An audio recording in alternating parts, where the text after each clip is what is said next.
Lo que importa. Un video podcast de Daniel Matamala. Hace 75 años, la mitad de las exportaciones de Chile eran cobre. Hace 50 años, la mitad de las exportaciones de Chile eran cobre. Y hoy, año 2024, básicamente, la mitad de las exportaciones de Chile son cobre. En nuestro mundo, tal como el de nuestros papás, de nuestros abuelos y bisabuelos, vivimos en un país monoexportador, que básicamente depende de la extracción y venta de una materia prima que se mueve al vaivén de los mercados internacionales. Y si nos vamos más atrás todavía, a la época de nuestros tatarabuelos, la historia no es tan distinta. Hace 100 años, la mitad de las exportaciones de Chile eran salitre.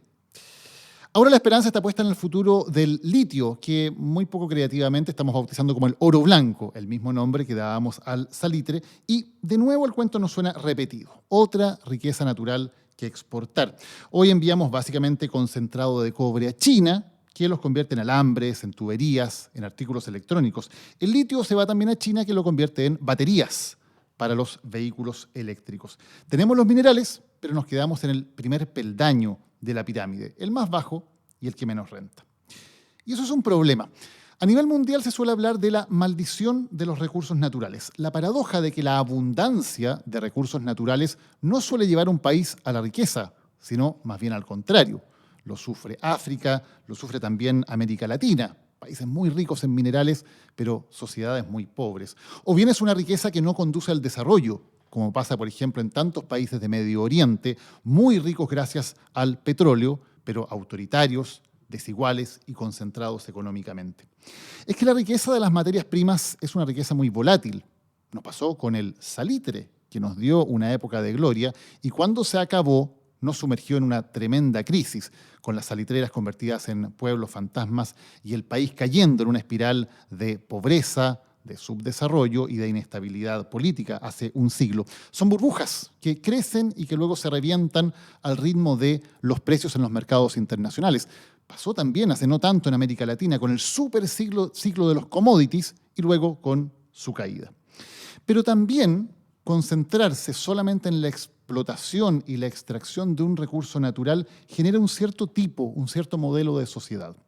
Somos lo que producimos, y cuando la riqueza y el poder en una sociedad se basan en controlar la extracción de las materias primas, eso tiene consecuencias que no son buenas. El poder económico se logra gracias a ese control.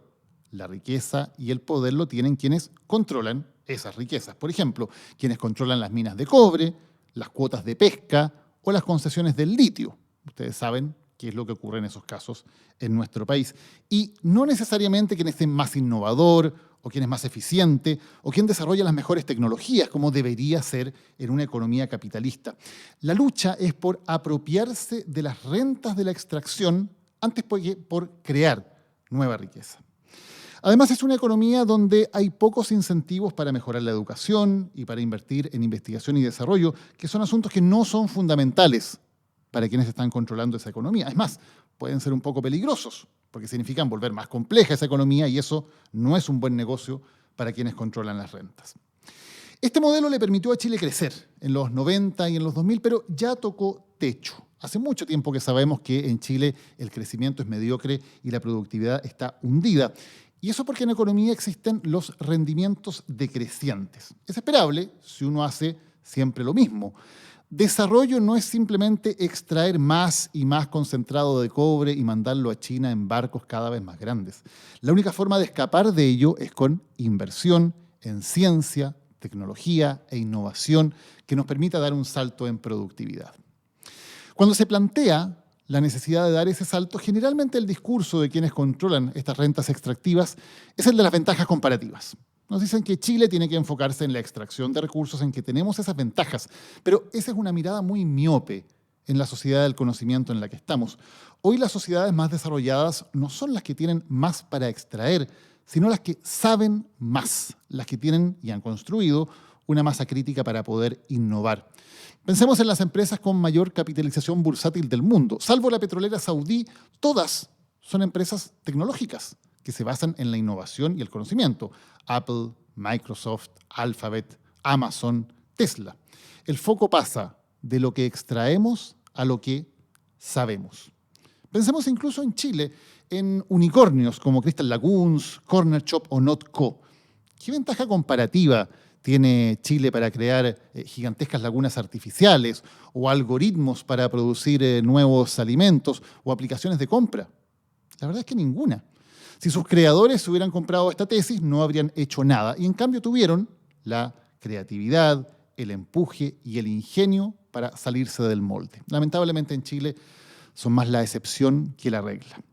No se trata de que dejemos de extraer recursos naturales, por supuesto, sino de cómo convertimos eso en el primer peldaño de la escalera, no en la cima de la montaña. Un par de datos al respecto. El número de investigadores, por ejemplo, que es un dato muy importante. Hoy Chile tiene 1 cada 1000 trabajadores. En la OCDE el promedio es de 8 cada 1000, 8 veces más. En 1999 firmamos un convenio con el Banco Mundial para mejorar nuestra cantidad de inversión del PIB en investigación y desarrollo. En ese momento teníamos un 0,55%, muy bajo. El compromiso era llegar a un 2,3% en el año 2021 para ponernos más o menos en el promedio de la OCDE. Bueno, ya superamos el 2021. ¿Qué pasó? Muy lejos de llegar al 2,3%, bajamos del 0,55 al 0,4, que es lo que tenemos hoy. Los países que lideran en inversión en esta materia en la OCDE, como Corea del Sur o Israel, tienen el 4%, no el 0,4%, el 4%. Y nosotros estamos invirtiendo menos en esta área que hace 20 años. Menos que Argentina, menos que Rumania, menos que Sudáfrica y prácticamente cualquier país que pretenda ser desarrollado. Y el resultado de esto es que seguimos atrapados en una matriz productiva que es muy básica. Hace 40 años estábamos en el lugar 62 del índice de complejidad económica. 40 años después estamos en el puesto 61. No quiero marear, pero un último dato para que entendamos la dimensión del problema. Cuando hablamos de productividad, en el ranking mundial de productividad IMD, que mide 63 países, hace 20 años estábamos en el lugar número 19. Hemos ido bajando progresivamente y hoy estamos en el 44. ¿Cuáles son nuestras principales debilidades? Por ejemplo, escasez de patentes de alta tecnología, falta de exportación de tecnología y, de nuevo, falta de investigación y desarrollo. Dicho todo esto, ¿estamos atrapados entonces en esto que se suele llamar la maldición de los recursos naturales? Nuestros invitados en el día de hoy creen que no. Y no solamente no creen que no, sino que han tratado de mover las cosas desde los puestos de poder que han tenido para intentar cambiar esto, con o sin éxito, enfrentando qué obstáculos. Ese es un tema que vamos a conversar. Mover las industrias, las que producen, pero también las que conocen, las que investigan, las que dan valor agregado, las que hacen que un país pueda soñar con ser un país desarrollado. Ese es nuestro tema de hoy en Lo que Importa.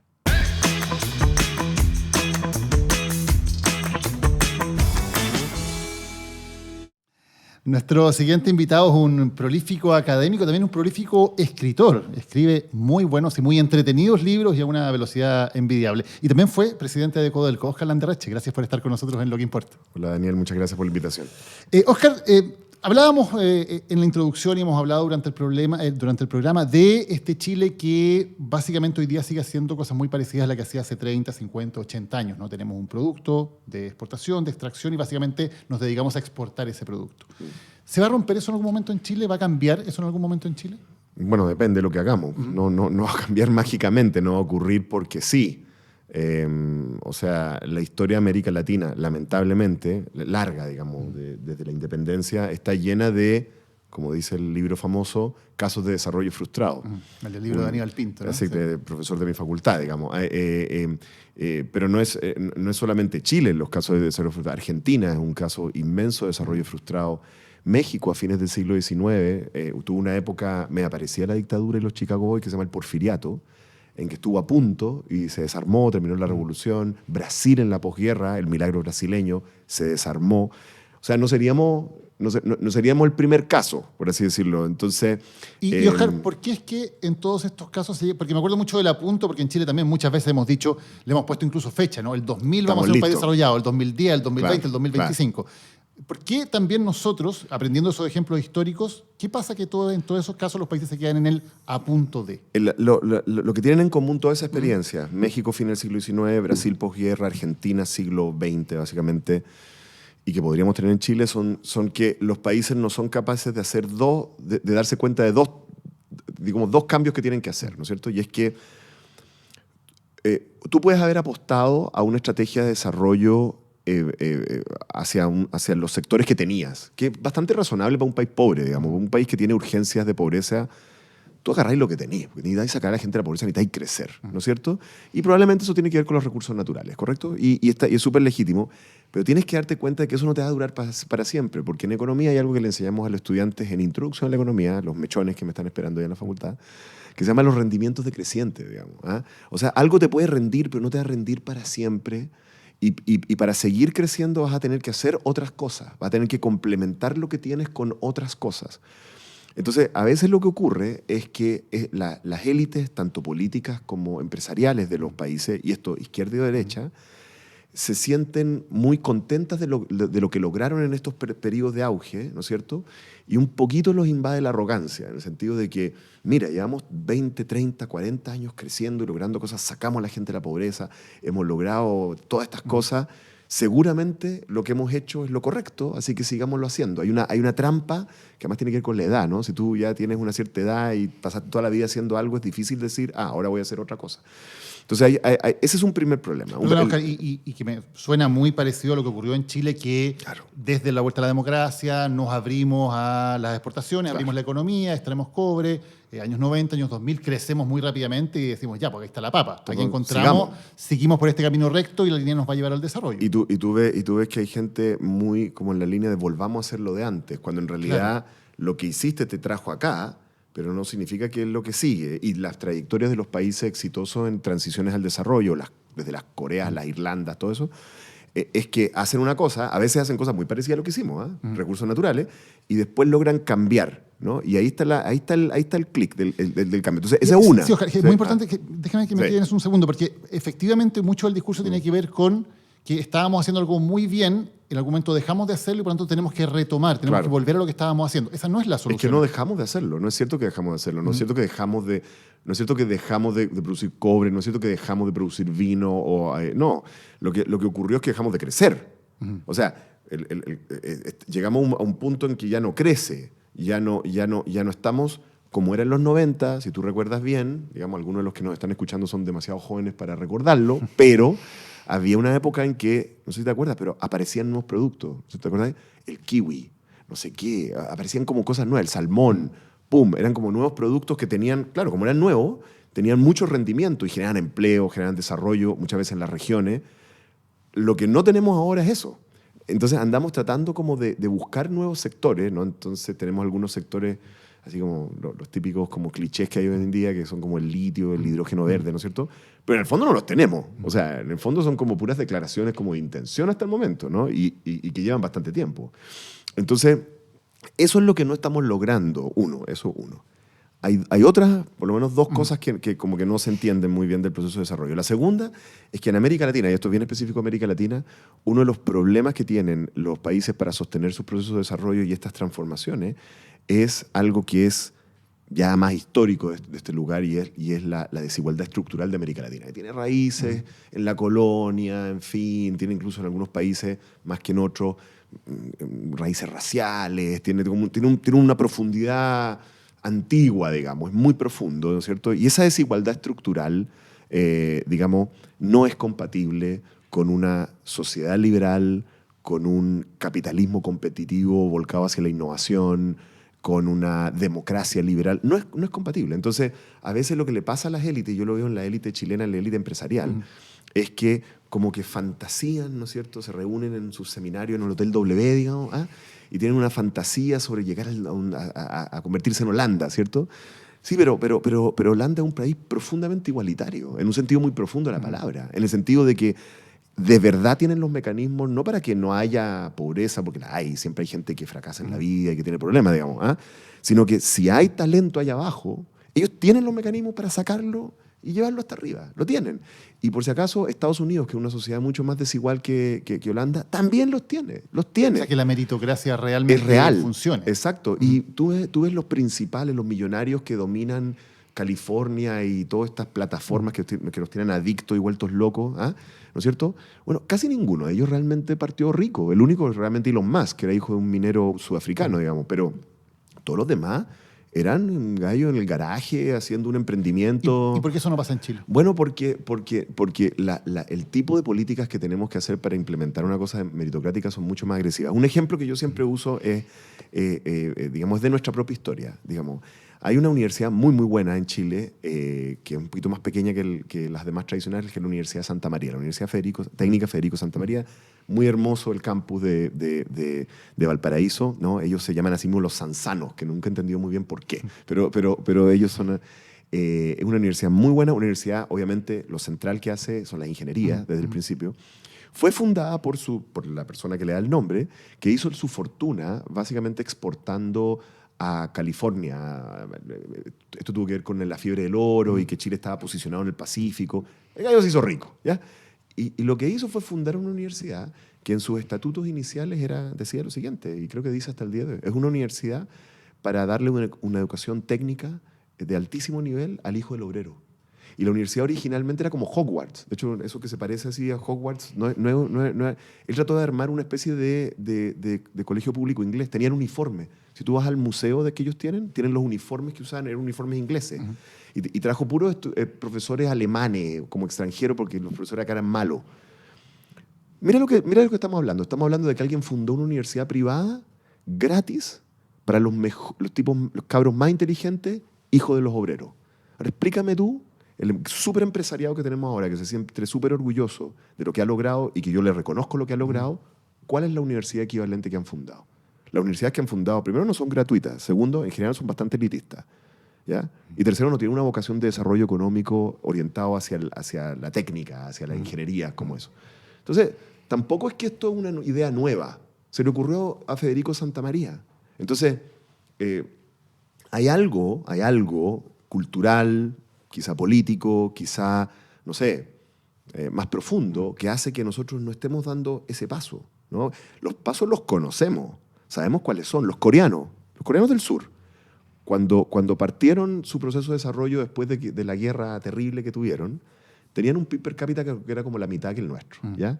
Y tenían que construir todo, porque era un país destruido. Su exportación era pescado seco. Claro, eso es lo que exactamente. Y eran un país que además siempre había sido un país subdesarrollado. Básicamente era una colonia por la que pasaban arriba los chinos, los japoneses, los rusos. O sea, no era una cosa... Era un desastre. Y hacen muchas cosas. Nunca hay una bala de plata. Pero una de las cosas que hicieron fue que establecieron un sistema de educación pública de excelencia en que no había nada de esto de que un profe es malo y no lo puedo despedir porque pobrecito el profesor. No, pobrecito los alumnos. Chao al profesor. Pero a cambio, el profesor tenía un nivel de ingreso que era equivalente a lo que ganaba un ingeniero en una multinacional. Entonces, el nivel de talento que llevaba, ¿no es cierto? El tipo de gente que iba a estudiar para ser profesor era el tipo de gente que hoy te entregaría a Bochef. Entonces el resultado de eso es que, para empezar, nos pasaron volando en términos de resultados educativos. Y segundo, bueno, ahora es un país desarrollado que nos exporta su cultura, cosa que no me gusta demasiado alguna parte de ella, digamos, claro. pero lo hicieron. Claro, pero es muy buen ejemplo de Corea del Sur por varias razones. Primero, cuando uno dice esto, generalmente dice, bueno, pero es que la cultura oriental, los coreanos son disciplinados, etcétera. Claro, pero con la misma cultura hace 70 años eran más pobres que nosotros. Sí. Y segundo, ellos, como tú dices, fueron haciendo una escalera, ¿no? Partieron imitando a bajo costo, copiando los productos de Estados Unidos, de Japón, etcétera, y fueron poco a poco avanzando hasta llegar a un nivel en donde, claro, ya no están exportando modos de vida, cultura, ya ni siquiera, además de tecnología. ¿Cómo se hace esa escalera? ¿Es posible efectivamente ir avanzando en esos pasitos de la escalera? ¿Cómo desde Chile sacamos alguna enseñanza de eso? Dos malas noticias. Bueno, hay que decir que una buena noticia, y es que no solamente lo hizo Corea, lo hizo Irlanda. Cuando Irlanda comenzó su proceso de desarrollo, también partió en un momento en que salieron unos reportes europeos en que los colocó a ellos como el peor sistema educativo de Europa. Cambiaron eso rápido, le metieron muchas lucas, y exigencia. O sea, se le demandaba a los profesores el nivel por lo que se le está pagando. Y el resultado es que hoy son el país con PIB per cápita más alto. O sea, pasaron a Inglaterra, que es una cosa increíble, de Europa. Así que no es solo Corea, no es específico a la cultura de Corea. Eso es lo primero. Lo segundo, Hay algunas malas noticias acá, hay malas noticias para la izquierda y malas noticias para la derecha, ¿no es cierto? Entonces vamos con las malas noticias para la izquierda, ¿ya? Esto se hace con la gran empresa. No hay ninguno de estos casos que eso se haga con las pymes, con los hippies, no, sorry. Para decirlo bien clarito, esto se hace con gran empresa porque las apuestas de desarrollo productivo de nuevos sectores requieren capital y requieren espaldas financieras. Requiere de empresas y grupos empresariales que sean capaces de absorber pérdidas. Porque no todas tus apuestas te van a salir bien. ¿Sí? Esto no se hace diciendo nos vamos a obsesionar con el hidrógeno verde. Pues no sabís si va a salir bien el hidrógeno verde. Capaz que no salga bien, capaz que haya otro país que sea más competitivo que nosotros. Tú apuestas a 10 proyectos distintos y 7 salen mal, 3 salen bien, y la única manera de que alguien pueda absorber eso es que lo haces en conjunto con el gran empresariado, con grandes empresas, incluso multinacionales. ¿Quién apuesta? ¿El Estado decide, mira, vamos a hacer estas 10 apuestas? Los dos. Los dos tienen que apostar, tienen que ser de acuerdo, porque el Estado va a tener que proveerle ciertos apoyos a esas inversiones, ciertas seguridades, por ejemplo, cosa que no le va a gustar a la izquierda también, ¿no es cierto? Les va a tener que dar cierta invariabilidad tributaria, les va a tener que construir cierta infraestructura, les va a tener que capacitar a ciertos trabajadores, cierta capacitación técnica, etcétera, etcétera. Y el Estado no va a hacer esa apuesta si el privado no va a hacer la inversión. Entonces, es una cosa conjunta, pero bajo el entendido de que no todas van a resultar. En Corea, hoy conocemos los casos exitosos de Corea, claro, pero hubo sectores a los cuales ellos apostaron y no les fue bien y los apagaron. Y con los exitosos se pagó lo que se perdió en los otros. Entonces, tú necesitas hacer esto con la gran empresa. Mala noticia para la izquierda. Ya. Ahora una mala noticia para la derecha. Tú tienes que hacerlo con el Estado. ¿Por qué? Porque la razón por la cual muchas de las empresas, muchos de los grandes empresarios chilenos están completamente de acuerdo con lo que estamos diciendo acá. Y tienen las lucas para hacerlo. Sí, pero no se van a tirar al vacío, ¿no? No van a decir, oye, ¿sabes qué? Yo voy a tratar de competirle a Elon Musk y tener una fábrica de auto eléctrico en un país en que 85% de la población es analfabeta funcional. O sea, no voy a tener los trabajadores. Cuando el ministro Máximo Pacheco implementó su famosa política de cambio regulatorio que permitió que Chile fuera el centro de la inversión solar por un tiempo, todos los trabajadores que construyeron esas centrales solares fueron importados. No había trabajadores chilenos capacitados para construir molinos de viento, que está bien, es una tecnología avanzada, pero no vamos a decir que es una cosa de loco.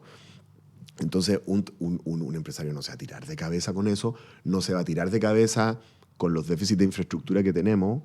Chile sigue obsesionado con que es un líder de infraestructura, ya no lo es hace como 20 años atrás, entonces no se va a tirar, y tampoco se va a tirar si tú lo estás diciendo, digamos, todos los años hay una reforma tributaria que va en distintas direcciones y cada 6 meses estamos con un proyecto constitucional utópico de izquierda o derecha y no se sabe qué demonios va a pasar. Entonces, digamos, la mala noticia, digamos, es que tú tienes que hacerlo con el Estado, porque el Estado tiene que proveerle un trato a esas grandes empresas, que no tienen por qué ser empresas chilenas, por si acaso. Claro.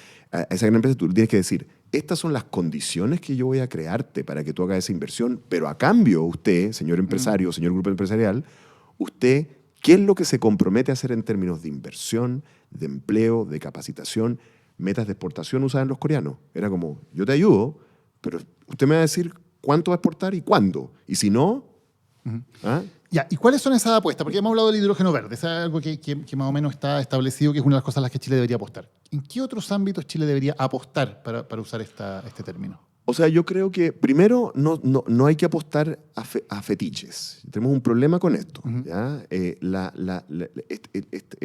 Ha bajado tanto el nivel de la discusión pública que cuando uno agarra a un político típico chileno y de la solapa y le dice qué es lo que hay que hacer, te dice... Sí, litio, hidrógeno verde, como porque sí, porque hay que decir algo, ¿ya?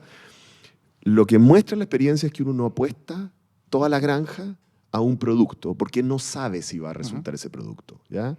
El litio es una súper buena apuesta en Chile, pero si uno mira el precio de una volatilidad gigante y hay una carrera por sustituirlo que puede resultar en 5 años más. Entonces, uno apuesta al litio, uno apuesta al hidrógeno verde, pero uno apuesta a más cosas. Entonces la pregunta es cómo uno define esa cartera, si tú quieres, ese grupo de sectores y apuestas productivas.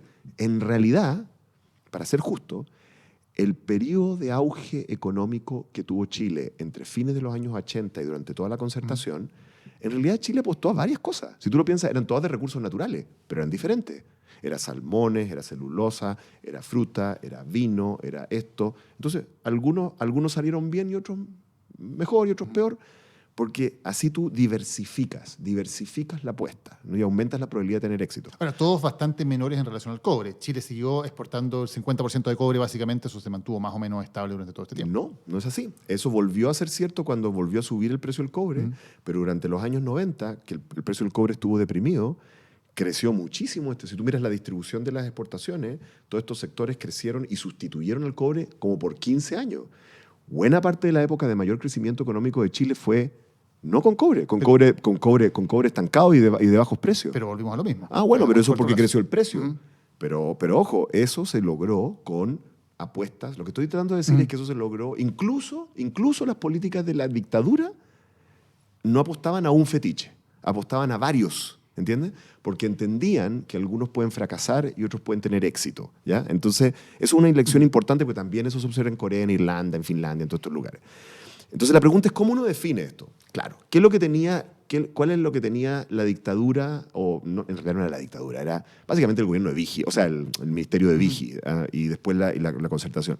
La gracia que tenían es que tenían un país que en el fondo no estaba usando alguna de sus ventajas como evidente, ¿no? O sea, tenía un clima mediterráneo, oye, produzcamos vino, ¿entendido? ¿No? O sea, tenemos unas cosas que parecen Noruega, hagamos salmones, o sea, no era como, ¿me entiendes? Y algunas de esas apuestas no salieron bien, y otras bien, pero en el fondo te estaba mirando a la cara y diciendo, oye, ¿querés sacar a tu país de la pobreza? Dale, ¿ya?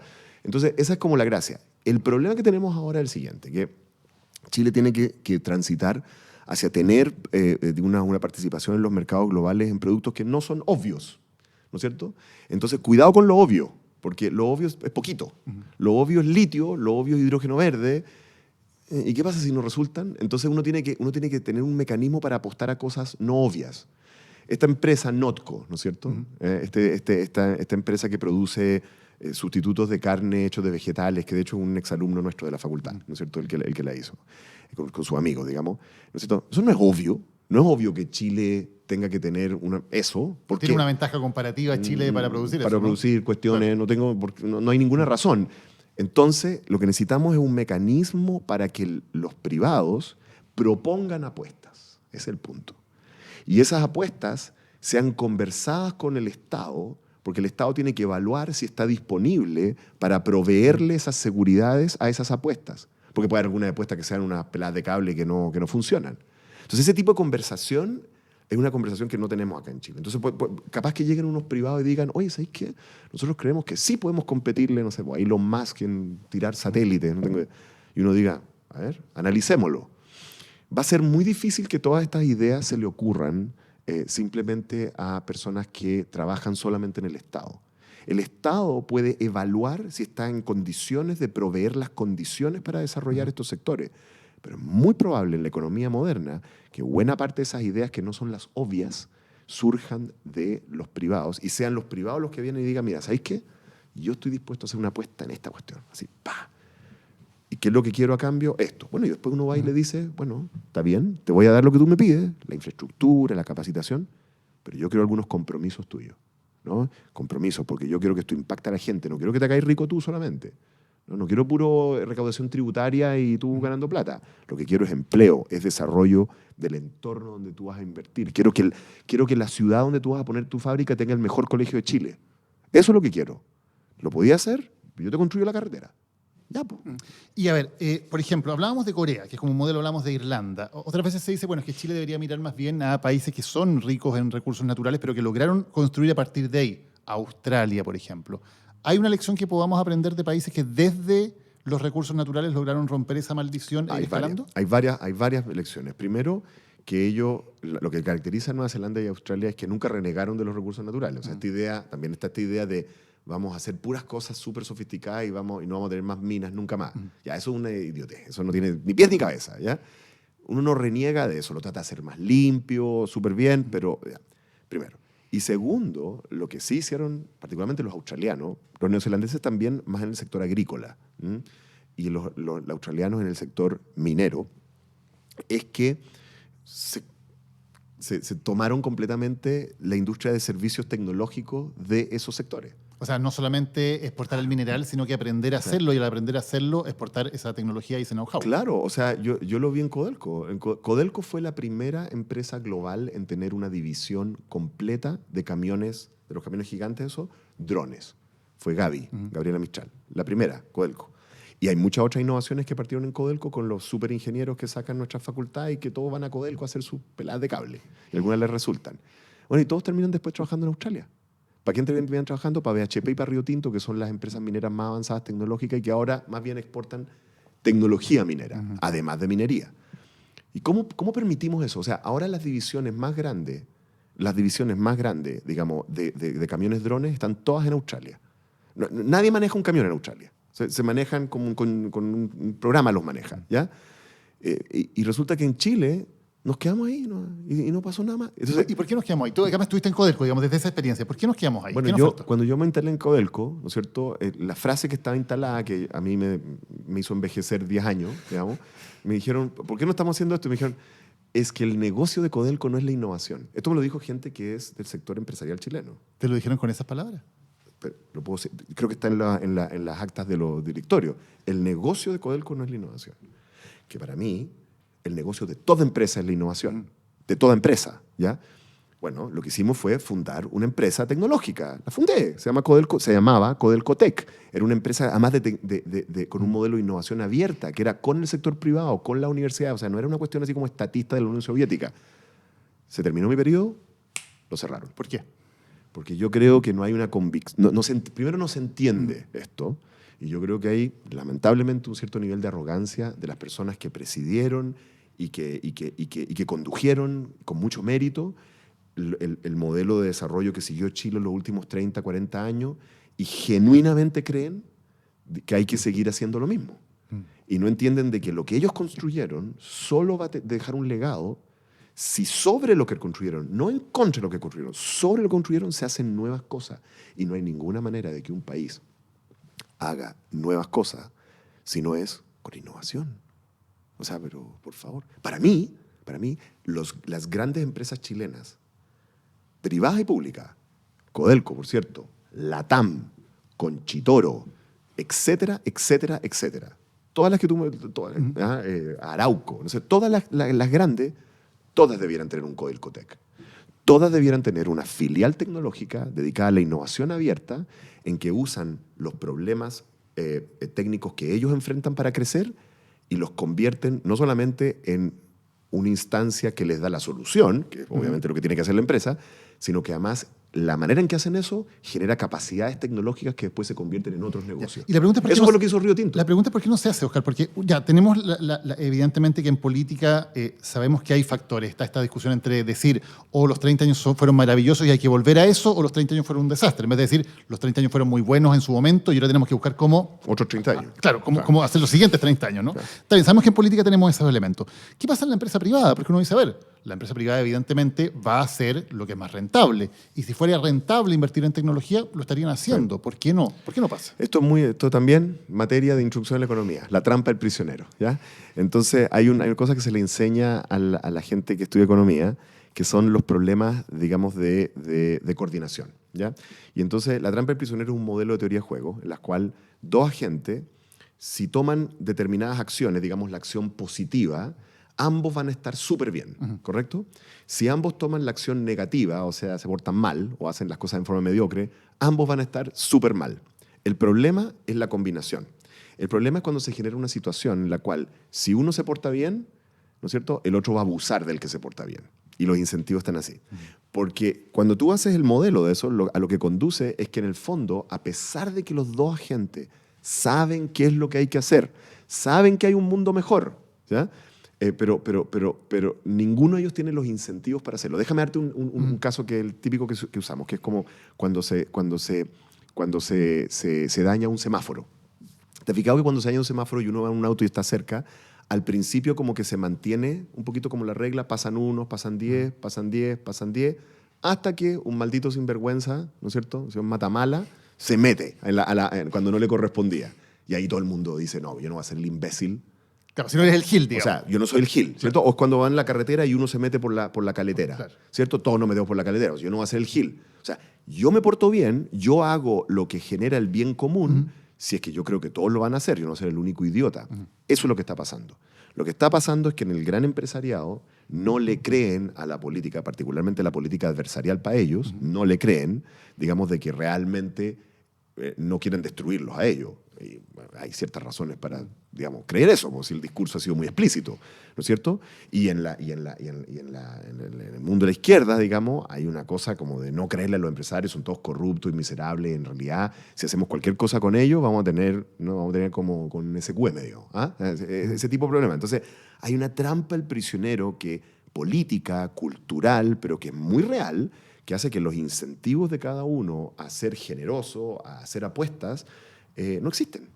Pero Oscar, ni siquiera, porque evidentemente estamos de acuerdo en eso, pero más allá de la generosidad, si para un empresario dijera, si invierto en tecnología, ¿eso va a ser rentable? Lo estaría haciendo.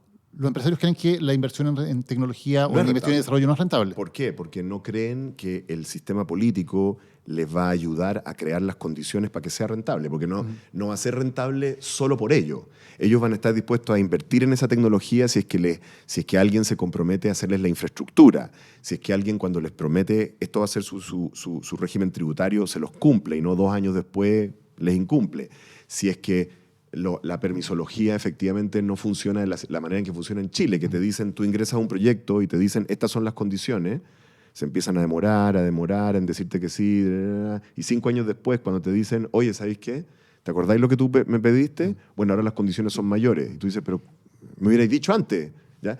O sea, el empresario encuentra que es rentable, pero bajo el supuesto de que la contraparte va a proveer las condiciones.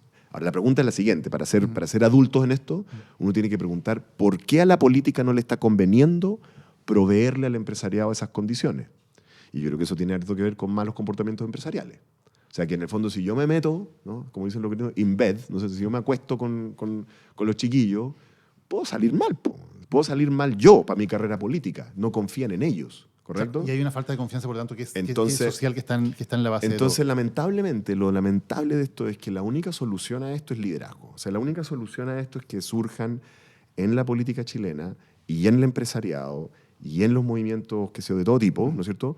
Liderazgos que entienden este problema y están disponibles para conducir estos acuerdos. Y ojo, y hay otra cosa que también para dejar de comportarnos como cabros chicos, también hay que entender esto. Todo esto se va a hacer con gente que se portó mal antes. Eso tenemos que entender, ¿no? Gente que se portó mal en la política, que hizo el ridículo estos últimos años, ¿no es cierto? O sea, no tengo que dar ejemplos, ¿cierto? ¿Ah? Hizo el ridículo, que se avergonzó a sí misma en la política, y gente en el empresario que se ha portado mal y ha hecho cosas inapropiadas. En el fondo, aquí hay un elemento como cristiano de esto, el perdón. ¿Ah? O sea, aquí hay un elemento que es inevitable, y es que todos hicimos estupideces, de las cuales en general ahora nos avergonzamos un poco, pero ¿sabes qué? El acuerdo que vamos a construir parte de la base de que ya pasó, compadre. Y de ahora en adelante vamos a hacer otras cosas. Y lo que era aceptable antes ya no lo es. Ojo, si uno mira políticamente lo que fueron los acuerdos de la concertación, de la época de la concertación, fueron muy así. No es que cambiamos a la gente, no, era la misma gente. Era la misma gente que se había portado mal, tanto en la política como en la economía, que en el fondo llegaron a un acuerdo. Claro, ahí teníamos líderes del calibre de Elwin, Lago, en fin. Debido a esos liderazgos podía, digamos, llegar a un acuerdo de que ya, eso fue entonces, pero ahora es distinto. Y Oscar, si lográramos eso, ¿hay efectivamente condiciones en Chile para tener, por poner en esos términos, otros 20 o 30 años de desarrollo con otro modelo o con otras estrategias? ¿Hay Total. algo en Chile que nos permita decir sí, es posible que lo hagamos? Yo creo que sí, por 2 razones, y algunas que son medio incómodas. Una es que, bueno, Chile sigue siendo un país que, si tú miras el territorio, es relativamente despoblado. Esto no le gusta a la gente mucho hoy con el tema de la inmigración, pero es real. ¿Ah? Chile es un país enorme. ¿Ah? Y hay mucho que hacer. Si nosotros logramos, por ejemplo, meternos en la carrera por la generación de agua masiva, pero con un modelo distinto, yo he hecho algunas propuestas y que nadie pesca, digamos, pero en fin. En el fondo, para hacer retroceder el desierto, lo que tenemos es territorio no solamente para habitar, sino para producir, ¿ya? Para producir agrícolamente, ¿no? Bueno, entonces, hay mucho por usar el país, digamos, ¿no? O sea, y por lo tanto hay mucho para expandir, incluso en recursos naturales. Eso es lo primero. Y lo segundo es que parte de este fenómeno medio mal manejado que tuvimos de migración masiva, que básicamente, para decirlo en simple, claro, ahora tenemos el problema con esto del cartel de, no sé cuál es, el tren de Aragua y todo esto, pero en realidad masivamente lo que ocurrió fue que hubo un momento en que Chile era el país de ingreso per cápita más alto de la región, ¿no es cierto? Panamá se nos metió ahí, pero era... Y bueno, ¿qué ocurrió? Que eso genera inmigración, es como obvio, ¿no? Genera inmigración, y esa inmigración, ojo, es gente joven. Eso es muy importante. Porque demográficamente Chile está envejeciendo. Los chilenos autóctonos, así, ¿no? Con los chilenos antiguos, están teniendo pocas guaguas, son relativamente más ricos, les gusta pasarlo chancho, no queremos tener guagua hasta viejo. Bueno, y eso hace caer las tasas de natalidad y entonces estamos envejeciendo. Si uno le saca el efecto inmigración, Chile está envejeciendo, estamos convergiendo como un problema tipo Noruega, en que nadie está encerrando colegios. Pero toda esta inmigración masiva hizo más joven la población. Ahora, buena parte de esa inmigración, claro, trae los déficits educacionales, de productividad de las economías de las que viene. Por lo tanto, lo que deberíamos estar haciendo es algo como lo que hace Australia, que es decir, bienvenido el inmigrante, pero el inmigrante viene a capacitarse. ¿Usted no quiere capacitarse?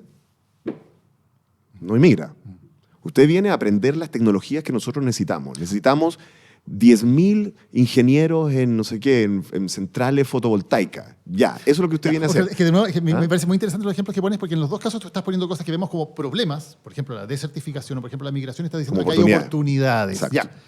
Y suena muy bien decirlo así, pero ¿cómo lo hacemos para que efectivamente tengamos políticas que convierten o intentan convertir, al menos no vamos a lograr todo, esos problemas en oportunidades, que es lo que hoy día no estamos haciendo? Hoy día los vemos sencillamente como problemas que no sabemos cómo evitarlos. Bueno, hay que hacer las apuestas y hay como dos bases centrales de esto que hay que colocar en el frente de la política de desarrollo como condiciones habilitantes de todos estos tratos y todos estos sofismas que estuvimos hablando hace un rato, requieren de dos cosas básicas. Y es que el Estado, una de las cosas centrales que tiene que hacer es infraestructura y educación. ¿Me entiendes? Porque cuando tú tienes una vocación de ese tipo, como la que se ve en Australia, como la que se ve en China, en fin, todos los países como que tienen algunos éxitos, eso moviliza a la gente. Cuando tú le dices a la inmigración masiva que viene a Chile, usted viene a Chile a estudiar. Me da lo mismo lo que usted era antes. Usted viene aquí a estudiar. Usted viene aquí a convertirse en el tipo de trabajador que nosotros necesitamos para la economía del futuro. Usted no viene a hacer lo que usted quiere. Usted no viene aquí a poner no sé qué cosa, una barbería. No. 2 barberías. ¿No? El 90% viene a convertirse en el trabajador. Y como es gente joven, eso es posible. Ese es un trato posible. Es un trato. Usted viene acá, ¿no es cierto?, legalmente, y esto es lo que usted va a hacer. Lo hace Australia. Ya. Ok. Pero eso requiere que nosotros tengamos nuestro propio sistema educativo más o menos ordenado, porque si ni siquiera estamos siendo capaces de educar a nuestros propios niños, imagínate que vamos a educar y a capacitar a los inmigrantes. Entonces, la apuesta hacia la educación, como se ha visto en Australia, en Corea, en Irlanda, en todas las partes que han logrado eso, es fundamental y eso requiere más plata y más gestión. Requiere más plata, malas noticias para la derecha, eso se financia con más impuestos, pero requiere más gestión, mala noticia para la izquierda, esto requiere no estar con esta mamonería de que nunca se puede despedir a ningún profesor, pobrecito. No, lo central son los niños, lo central son los que estás educando. Ya, segundo. Y por el otro lado, la infraestructura. Chile, durante el periodo de oro nuestro, digamos, básicamente los gobiernos de Frei y Lago, para decirlo, nosotros invertíamos como 3,5 puntos del PIB en infraestructura, privado y público, ¿no es cierto? Ahora estamos como en 1. Entonces, claro, todas tus ideas, sean privadas o públicas, van a ser más rentables si tienes buena infraestructura. Entonces, como que eso es como una cosa habilitante, básica que tú tienes que hacer. Lo primero que hay que hacer... Entonces, hay varias partes de esta... Por eso es que es difícil, porque tiene varias partes. Esas apuestas que son costosas y agresivas y que requieren privado y público y toda esta cosa. Y encima de eso, la construcción, ¿no es cierto?, de un consenso político que permita hacer estos tratos en que todos los que fuimos diablos antes, ahora nos compartimos como ángeles. Oscar Lanterreche, muchas gracias por habernos acompañado hoy en Lo que Importa.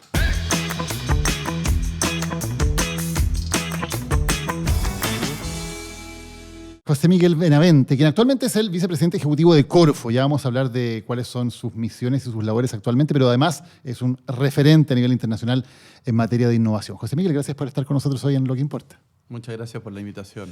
José Miguel, ¿cómo, para partir de tus motivaciones personales, cómo llega alguien a convertirse en referente, en dedicar su vida a estudiar y a tratar de hacer innovación? Porque tú estudias primero ingeniería civil, una carrera más bien tradicional. ¿Por qué te vas por ese camino? Sí, me enamoré un poco de la economía cuando estudié ingeniería civil en unos cursos que tuve optativos y después eso me motivó a estudiar la maestría en economía en la Universidad de Chile. Y ahí tuve los cursos estándar de lo que tienen los macroeconomistas, microeconomistas, pero ahí hice un curso muy especial que era un optativo que lo dictaba un economista argentino que se llama Jorge Katz, a quien considero mi mentor. Y él es de la primera generación de economistas que empiezan a mirar el tema del cambio tecnológico como un elemento central para la transformación de los países, desde el punto de vista más productivo. Y que se amparan más bien en las ideas que traía, ¿no es cierto?, el famoso economista austríaco Schumpeter, ¿no? Y en el cual hay un grupo de 6 o 7 economistas a nivel mundial, entre ellos Stiglitz, ¿no es cierto?, todo en economía, Jorge Katz es otro referente latinoamericano, y que de alguna manera, a través de él, me incorporé a este mundo fascinante de la innovación, no en el sentido de, y si tú me preguntaras si yo supiera hacer innovación yo mismo, en el fondo, no es el punto, no es como desde las políticas públicas, del rol del Estado, ¿no es cierto?, de cómo uno puede apoyar para que las empresas puedan incorporar la innovación y cómo a través de la innovación se generan mejores puestos de trabajo, incorporas cambio tecnológico, crecimiento y desarrollo económico. Y bueno, tú haces un doctorado en Oxford, te conviertes en un referente a nivel mundial en esta materia, viniendo desde Chile. Pero Chile es un país que, si uno ve cualquier número, lo veíamos al principio del programa, innova muy poco, donde hay muy pocos recursos para investigación y desarrollo, donde tendemos a seguir haciendo más o menos las mismas cosas que hemos hecho siempre y que nos han resultado. ¿Por qué pasa eso en Chile? ¿Por qué hay tan poca capacidad para realmente innovar? Por supuesto, hay muy buenos ejemplos específicos, pero los grandes números. ¿Por qué? Es una muy buena pregunta. De hecho, durante 20 años he tratado de ver de distintos modos la respuesta. Hay varias. Primero, de alguna manera el tema de la innovación no es un elemento central que está dentro del ideario colectivo de una sociedad, y eso es importante. Nuestra sociedad, de la forma histórica, fue una sociedad rentista, una sociedad basada primero, ¿no es cierto?, en los latifundios, en la agricultura, después en otros tipos, en la minería, tempranamente. Pero los temas y eso, si bien hoy día incorpora más conocimiento e innovación, y eso no es imposible desconocerlo, en esos tiempos de alguna manera no era tal. Mientras otros países, de alguna manera, que no tenían estos recursos naturales, se iban por esas avenidas que era lo que se llamó la industrialización. ¿Nos pegó la maldición de los recursos naturales en ese sentido? Sin duda. De todas maneras, es una maldición de alguna manera que tiene varias dimensiones la maldición, sí. Pero hoy día yo creo que estamos haciendo como aprovechando esa oportunidad, porque otros países referentes que tuvieron recursos naturales, estoy pensando en Finlandia, Australia, Nueva Zelanda, y efectivamente hicieron un salto al desarrollo, pero el camino que lo lograron fue un camino distinto a lo como lo hicieron los países industrializados tradicionales, ¿no?, como Estados Unidos, Europa continental, en fin. Entonces, ahí hay un desafío. La innovación no estuvo dentro del ideario colectivo, no había una presión competitiva, por ejemplo, para incorporar innovaciones para competir, en el fondo, entre empresas, porque era muy poca empresa. Es muy divertido. Generalmente, por ejemplo, en países como Estados Unidos, tú innovas y te lideras un mercado nacional y después terminas exportando. En Chile pasa exactamente al revés. Tú exportas porque estás basado en una ventaja comparativa por acceso a un recurso o mano de obra antiguamente más barata, y te enfrentas al mercado internacional y ahí empiezas a innovar porque tienes una competencia internacional. Entonces, las innovaciones que tú ves, por ejemplo, en sectores como la agroindustria u otros, son como consecuencia de la competencia, pero internacional, una vez que exportaste. Y tú sabes que el tema de la exportación en Chile es muy tarde, ¿no es cierto? Bien entrado a los 80 y los 90, en que empieza a ser parte de la estrategia de desarrollo del país. O sea, se compite poco y eso hace que haya poca necesidad de innovar, poca necesidad de cambiar, de hacer las cosas mejor. Es cierto, eso se compite poco. También tú para innovar tú necesitas saber cómo hacerlo. Y no es trivial hacer innovación en ese sentido, porque, por ejemplo, tiene muchas etapas de incertidumbre y generalmente la incertidumbre paraliza, diferente del riesgo. Y entonces, de alguna manera, si tienes opciones distintas de generar renta, ¿no es cierto?, expandiéndote, cubriéndote geográficamente, etcétera, tú dices, bueno, ¿para qué tomo esta iniciativa, este canal, de alguna manera, este mecanismo que puede ser que no me rente tanto? Necesito gente que me ayude a hacer eso y tampoco hay un tipo de entrenamiento. Nuestra fuerza científica tecnológica en Chile ha estado muy orientada a los temas del desarrollo, ¿no es cierto?, conocimiento en las aulas, en los laboratorios, en las universidades. Y esto es un patrón común en Latinoamérica en general. Y no tanto en el sector privado. Cuando tú ves, y el rol del sector público también es importante. Por ejemplo, el 80% del gasto de investigación, desarrollo e innovación en países como Estados Unidos están en los ministerios sectoriales.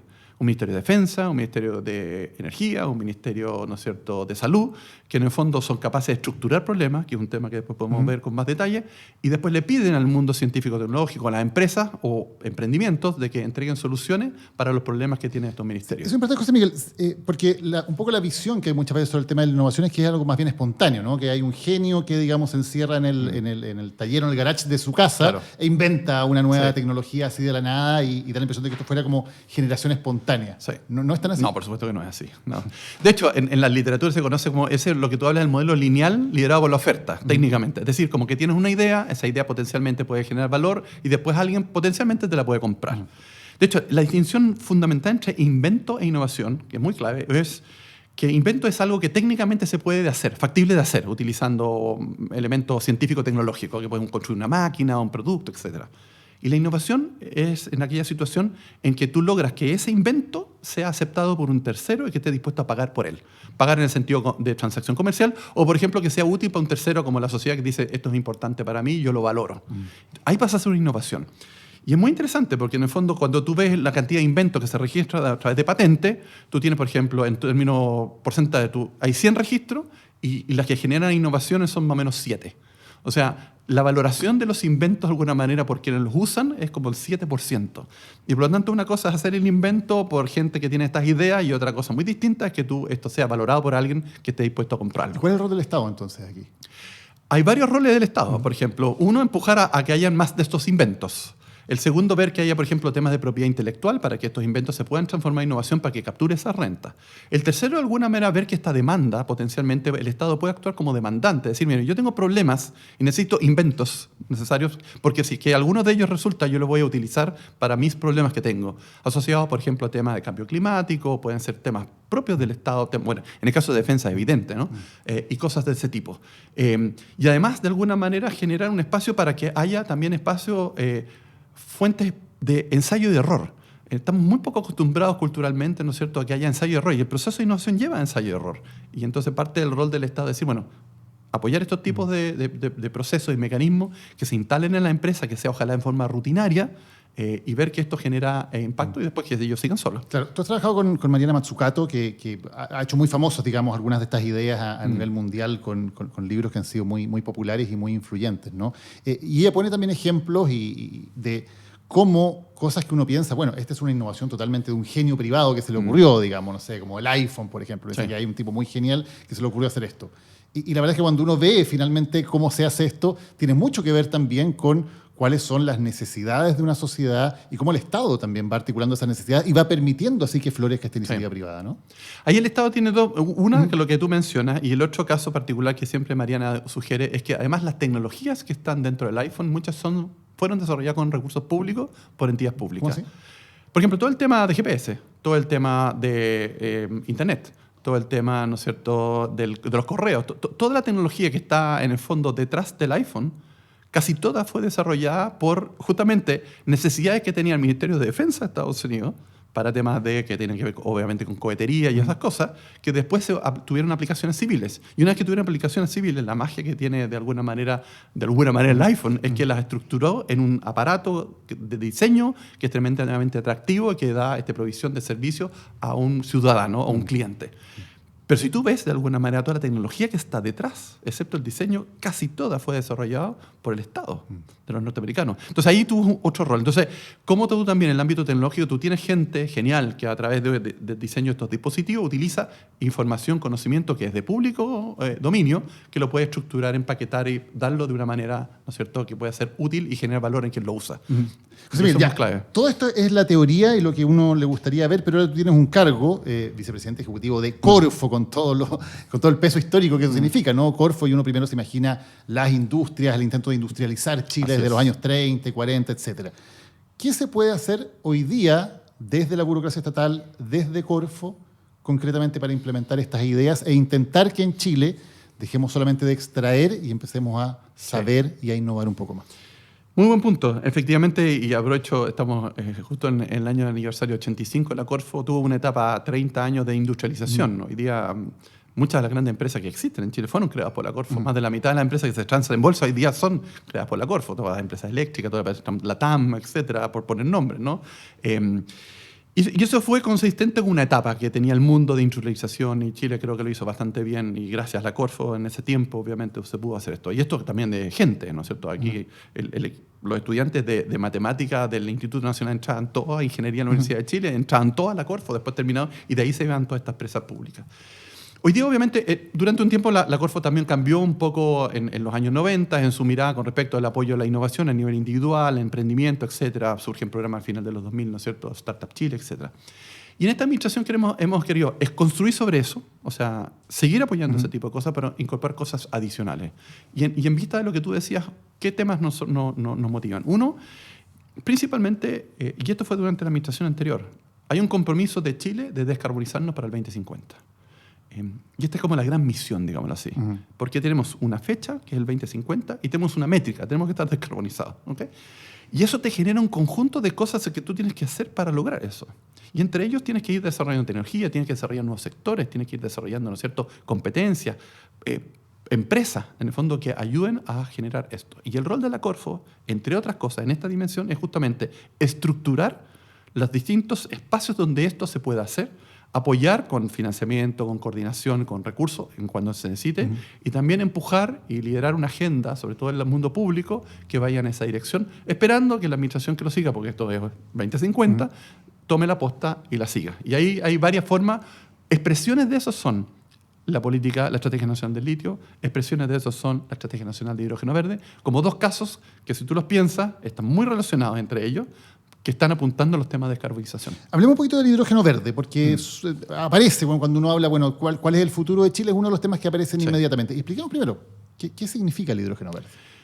Bueno, técnicamente el hidrógeno es un energético tremendamente eficiente y además no genera contaminación porque no tiene, por decirlo, moléculas de carbono metidas dentro, por decirlo en términos prácticos, ¿no? Entonces, y es una tecnología que existe hace más de 50 años. Ahora, ¿por qué es verde? El punto es cómo el hidrógeno se obtiene principalmente al separar, ¿no es cierto?, el hidrógeno y el oxígeno del agua.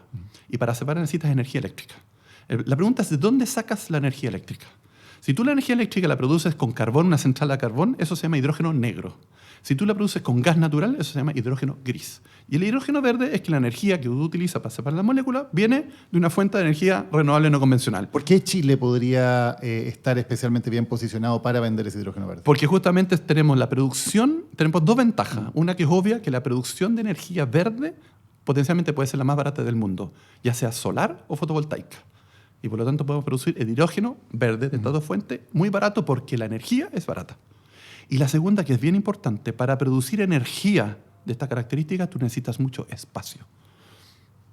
Y no solamente radiación solar, de la cual tenemos, y también vientos que tenemos en el sur, en Magallanes, sino también necesitas mucho espacio. Y tenemos espacio. Entonces tenemos todo lo maravillosamente favorable para producir hidrógeno verde a costo marginal, potencialmente el más bajo del mundo, y que compensa las distancias para llevar. Uno no lleva hidrógeno por el mar, por decirlo, porque es además un combustible muy volátil, de hecho tienes que poner la presión muy alta y lo transformas en, por ejemplo, en amoníaco, y es como un líquido y usas la misma tecnología que se usa ahora para transportar petróleo, por ejemplo, y lo llevas. Entonces, esa es nuestra gran ventaja. Ahora, ¿qué es lo que está haciendo la Corfo con esto? Justamente para decir, bueno, no será esto otro cobre, que es un enclave, que se produce el cobre y el concentrado lo lleva a China y después se funde allá y perdemos.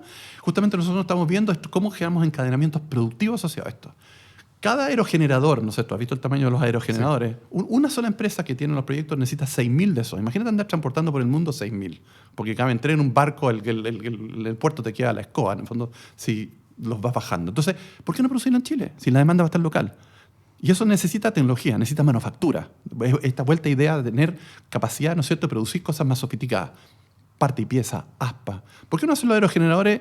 Los antiguos eran de concreto, los actuales son de acero, los del futuro pueden ser de madera, perfectamente, ¿no? Y tenemos también madera acá. Tecnología e ingeniería tenemos de sobra acá.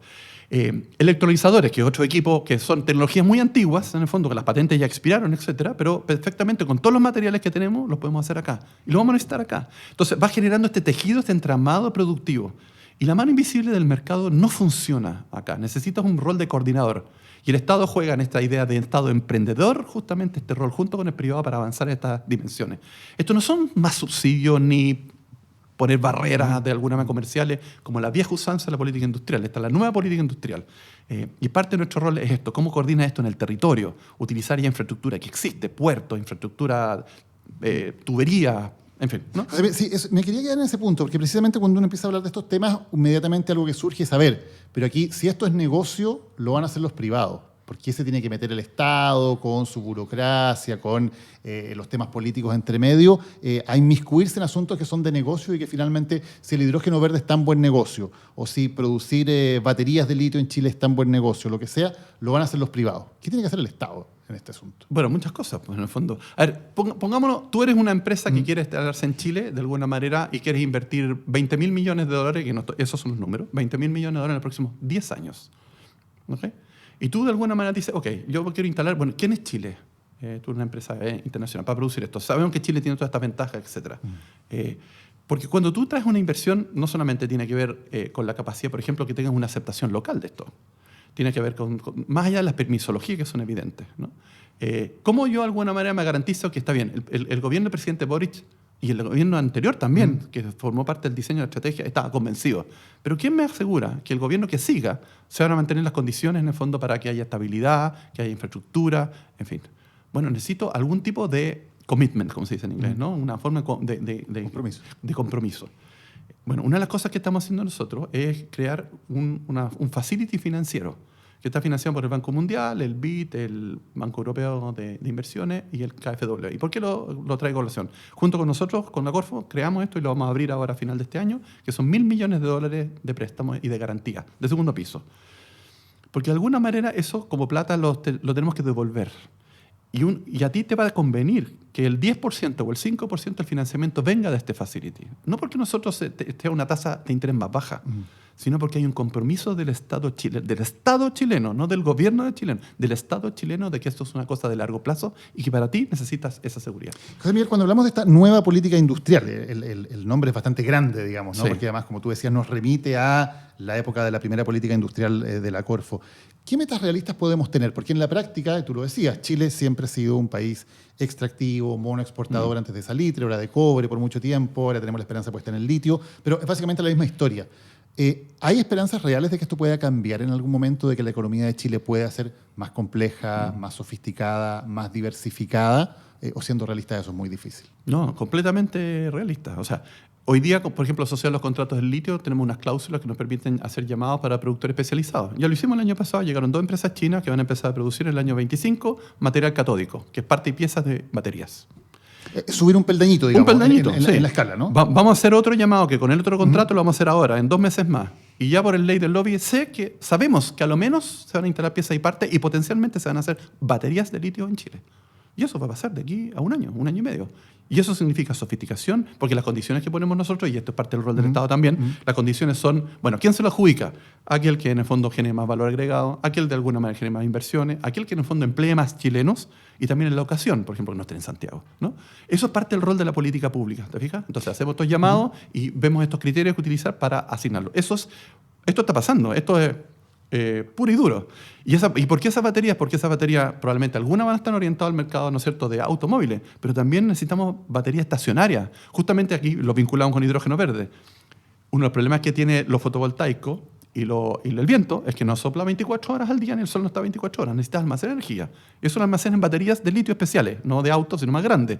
Y la demanda va a estar en Chile de ese tipo de baterías. ¿Y hasta dónde se puede llegar en esos peldaños, ¿no? Porque muchos dicen, bueno, ¿por qué no fabricamos aquí, qué sé yo, autos eléctricos, aprovechando que tenemos el litio? ¿Hasta dónde crees que es realista pensar que uno puede ir avanzando un poco más en esa escala de ir sofisticando los productos que se hacen, por ejemplo, a base de litio?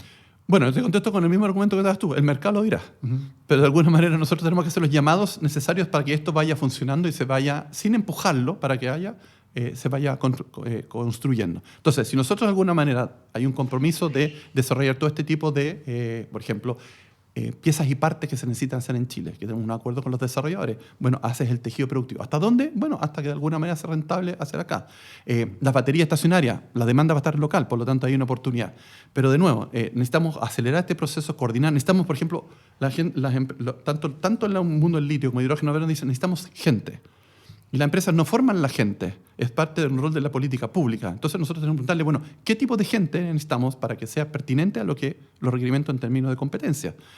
Y ya nos dijeron ya con el tipo de gente que necesitan. Entonces ahora estamos trabajando con los CFT y los IP y las universidades para desarrollar mallas curriculares y, obviamente, entrenar gente para que esté lista para cada 2 años. José Miguel, pensar que todo esto se puede llevar adelante no puede ser un poquito ingenuo, porque uno ve que evidentemente hay intereses económicos en Chile que están bastante cómodos con un tema que tiene que ver más bien con extraer rentas de los recursos naturales, que estas políticas en general son bastante resistidas. Sabemos que en Chile además la estabilidad política no es un bien que tengamos demasiado, digamos, porque vamos cambiando entre distintos sectores políticos de manera muy vertiginosa. ¿Realmente esto puede ser una política que sea una política de Estado, una política en la que haya consenso y que pueda establecerse a largo plazo? ¿O al final aquí siempre hay intereses que terminan evitando esto? Yo te diría que en el fondo, primero, el perfil de los empresarios y emprendedores chilenos que están involucrados en estos sectores son distintos a los tradicionales. Por ejemplo, un caso muy interesante. Hay una empresa que poca gente sabe que es HIF. Es una empresa chilena, desarrolladora de ingenieros chilenos, que fue desarrollar la primera planta de e-fuels compacta del mundo, la que está en Punta Arenas, en el cual tú produces, es casi magia en el fondo. Tienes el aerogenerador ahí mismo y producen benzina sintética. Todo ese desarrollo fue hecho por ingeniería chilena. También la tecnología eran Siemens, eran, ¿no es cierto?, Enel, eran otras cosas. Todo eso fue desarrollado. Pero este grupo de empresarios y emprendedores no son los mismos, ¿no? Y eso yo creo que es una súper buena señal, porque es una oportunidad para que otros puedan entrar.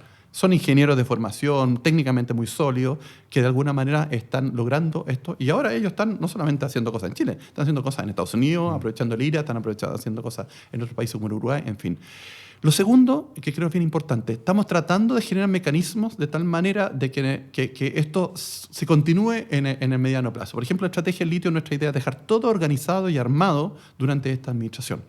Asignados, ¿no es cierto?, todos los CEOLs para los salarios privados, organizar todo lo que está pasando en el Salar de Atacama, instalado en el Instituto Público, que van a ir a trabajar con privados en temas de salares, y eso va a quedar listo este año, no va a quedar en el 26, va a quedar este año listo. El tema de hidrógeno verde es una carrera más a largo aliento. Partió un poco en la administración anterior, nosotros estamos viendo todo lo que se necesita para operar esto, pero las primeras plantas van a estar entre 4 años más. Pero el commitment, en el fondo, el compromiso a través, por ejemplo, de estos mecanismos, ¿cuáles son? Este facility que va a estar disponible porque el financiamiento empieza antes. Los llamados para piezas y partes empiezan antes, lo estamos haciendo ahora. La Cuerfo en este momento, uno lo hicimos hace un mes atrás, el otro lo vamos a hacer un mes siguiente. Y esos son recursos públicos que están ya involucrados, que necesitan. Y el tiempo que se manifiesta esto va a ser, obviamente, en las administraciones que siguen. Ahora, todo esto se hace con las circunstancias que hay, ¿no? Y con las personas que hay. Sinceramente, ¿cuánto te dolió la guata tener que decir aquí tenemos que negociar con SQM, con la empresa de Julio Ponce, para sacar adelante el tema del litio, por ejemplo? A mí no me dolió tanto la guata en el fondo, en el sentido que cuando pensamos en la Estrategia Nacional del Litio, uno de los temas que queríamos ver es justamente ver el objetivo era principalmente cómo podemos aumentar la producción actual, cómo podemos aprender minería salares, que es un tema muy importante, más que la minería del litio, y cómo de alguna manera podemos garantizar que los ingresos que tenemos en litio, que es de todos los chilenos, permanezcan en el tiempo y no tengamos un bache. ¿Okay? Entonces, más que las personas, en el fondo, eran las empresas. Le pedimos a Codelco y unas condiciones que justamente dijimos que Codelco tuviera el control, ¿no es cierto?, a lo menos del 2031 para adelante, ¿no es cierto?, de esta nueva asociación. Y que fuera, porque el Estado de Derecho se respeta, ¿no es cierto?, y las condiciones actuales, por ejemplo, impiden que algunas personas no participen en las decisiones de esta empresa, no solamente de esta persona, sino también una empresa china que también tiene actualmente por un tema regulatorio, que las reglas se mantienen, ¿no es cierto?, se respetan, pero si para ambas partes es conveniente, y hasta el momento lo que ha mostrado un poco la evidencia es que efectivamente para ambas partes ha sido conveniente, sigan con el proceso de negociación. Si no, nosotros hacemos la licitación y para el 2031 para adelante hay otra historia. Pero si tú miras los números y todo, es mucho más conveniente para todos, en el fondo, que hacer este proceso de negociación. Y obviamente fue parte de lo que el presidente lanzó, ¿no es cierto?, y anunció en la estrategia. Tú ponías la cifra, el año, digamos, de 2050, porque hay una meta específica a la cual se ha comprometido Chile, que es la descarbonización, y eso genera, claro, una serie de oportunidades. ¿Cómo crees que va a ser Chile en este ámbito en el 2050? ¿Vamos a haber logrado romper hasta cierto punto esta maldición de los recursos naturales, esta completa dependencia de monoexportaciones y de una política extractiva? ¿Crees que, por ejemplo, en 2050 vamos a tener un país diferente? Yo soy tremendamente entusiasta de esto. O sea, si tú miras la cantidad de recursos que ya están comprometidos los desarrolladores para el tema de hidrógeno verde, son 150.000 millones de dólares, que en el fondo significa en la práctica que vamos a tener un sector nuevo del tamaño de la minería. Ahora, la Estrategia Nacional del Litio tiene 3 partes. Esta es la primera parte que en general, de alguna manera, la gente conoce y es la que estamos empujando, pero hay otras 2 que también estamos empujando. La segunda significa la transformación del uso de energías verdes en los sectores tradicionales chilenos. minería por de pronto y agroindustrias, que necesitan incorporar estos energéticos verdes. ¿Por qué? Porque hoy día le están cobrando impuestos, ¿no es cierto?, a la trazabilidad de CO2 y agua en los mercados internacionales. El cobre ahora, ya el cobre verde es distinto al cobre tradicional y por lo tanto a empresas chilenas, tanto públicas como privadas, van a empezar a pasar la cuenta. Y esto genera toda una oportunidad en la línea de encadenamiento productivo, en este caso desarrolladores o proveedores de tecnologías que ayuden a la transformación de la energía minera. Ese es un segundo. Y un tercer tema que también estamos conversando y probablemente ustedes habrán visto en el diario. Lo que va a ocurrir en el futuro es que industrias tradicionales que utilicen mucha energía, que ahora necesitan energía verde, y además algunas de ellas emiten CO2, se van a venir físicamente cerca de donde se produce la energía. Estoy pensando en el acero, estoy pensando en el cemento, estoy pensando en los data centers. Los data centers consumen el 12,5% de energía de todo el mundo, porque en el fondo los data centers necesitan para los temas del blockchain, el bitcoin, los algoritmos genéricos, todo. Y eso, de alguna manera, yendo a tu pregunta, yo me imagino lugares como en Chile, de que tú vas a tener una cantidad de data centers aquí en Chile, porque ya estamos conectados, tenemos fibra óptica para todo el mundo, tenemos las mejores conectividad y velocidad del mundo, lo tenemos actualmente ya, ¿te fijas? Y entonces vas a generar tejidos productivos. Algunos, esta economía circular, algunos emiten CO2 y el e-fuel necesita CO2, necesita capturarlo, entonces hay combinaciones. Entonces, y además el tema del espacio. Y aquí hay cosas de política pública, y con esto adelantar una cosa. Por ejemplo, la experiencia que tuvimos con los observatorios astronómicos en Chile fue fantástica. Dijimos, ¿cuál es el mejor lugar del mundo de observatorio? En Chile. Vénganse para acá, pero bajo una condición. El 10% de observación es para chilenos. Data center, vénganse para acá. Aquí está la energía más limpia. El 10% de la capacidad de procesamiento es para Chile. Entonces podemos desarrollar toda una industria vinculada con temas de procesamiento utilizando la infraestructura que extranjeros van a poner en Chile. José Miguel Benavente, muchas gracias por habernos acompañado y para hablar de lo que importa. Muchas gracias a ti por la invitación. Este fue el episodio 2 de Lo que importa. Muchas gracias por seguirnos nuevamente. Recuerda, si te gusta este contenido, de difundirnos, de pasar la voz, de contarle a tus amigos, en el grupo de WhatsApp, en el almuerzo familiar del domingo, que está bueno Lo que importa y que vale la pena seguirlo. Suscríbete a nuestro canal de YouTube, síguenos también en Spotify, también estamos en Apple Podcast, todas las plataformas para poder seguir conversando de contenidos que me apasionan, que espero que te apasionen también a ti y que a todos nosotros nos importan. Nos vemos la próxima semana. Lo que importa. Un video podcast de Daniel Matamala.